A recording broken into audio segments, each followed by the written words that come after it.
Mayong hapon mga kapuso, ako si Gertrude Charlatan.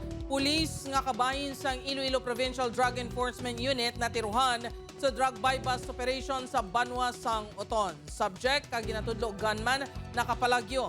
Si John Sala nakatutok live sa Barangay Trapiche, Oton, Iloilo. John?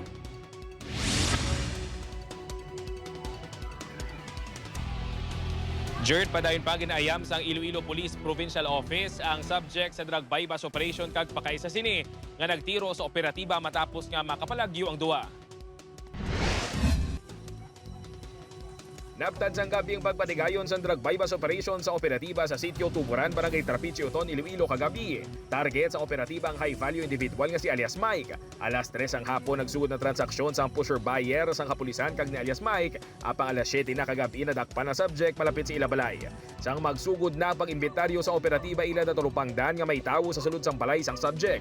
Agud makasiguro, ginsikyar ni Corporal Gilbert Lingaya ang balay. Sang nakita niya nga may tawo sa sulod, iya iniginlaga apang nagpalupok ini kag naigo si Lingaya. Diri na kag mas nangintensyonado ang sitwasyon.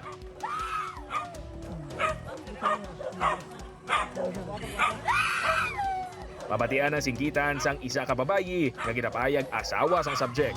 Ginatudlo nga nagtiro sa pulis ang pakaisa sang subject nga wala giningadlan sa kapulisan. Nagsinggit pa kuno si Lingaya nga may granada ini kag pusil. Sa pagpatingiyara lang sa sulod sang balay ang duwa, may negosasyon nga ginpatigayon. Naglawig pa ini isang ginabulubanda 3 ka oras.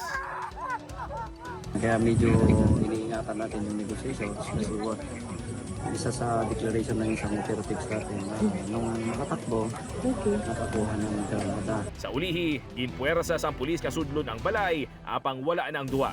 Suno sa Oton Police si alias Mike ang tinuig na nga nagapatigayon sang illegal drug trade. Magluwas sa Oton, nag-ooperate man ini sa 1st District, syudad sang Iloilo kag Antique.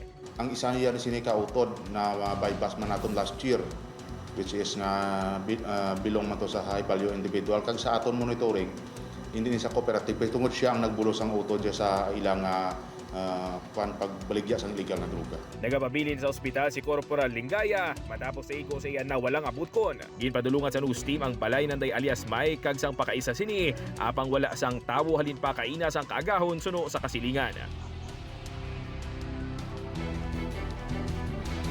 Jert, suno kay Provincial Drug Enforcement Unit Head Major Nadji De Lima, yara sa intensive care unit sa ospital ang natiruhan ng operatiba kag padayon pa sa karon nga nagapaayo. Jert? Maramo ganyan salamat sa detalye, Kapuso John Sala.